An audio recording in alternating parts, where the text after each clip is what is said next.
In today's Ask Anthony, I have an update on a Jacksonville family who was without central air conditioning for 2 months. They assigned the company came out and they actually put a motor on it. It worked for 2 days, it went out again.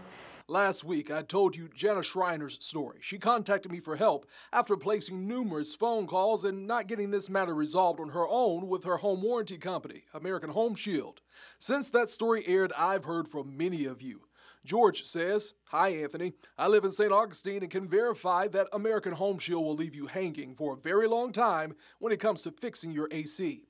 I even heard from someone in Orlando without HVAC since last 2 months in Orlando due to home warranty company American Home Shield.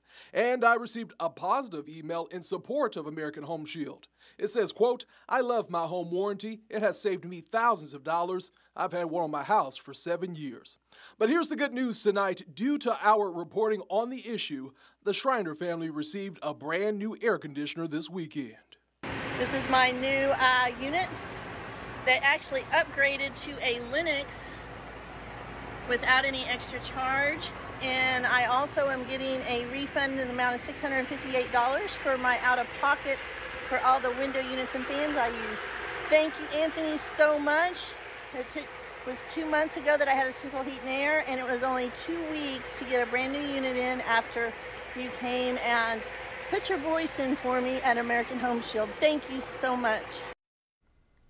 And in a statement from American Home Shield, a spokesperson apologized for the delays and frustration this caused Shriner and her family. Remember, if you have a problem you just can't solve, you can always email me at askanthony@firstcoastnews.com.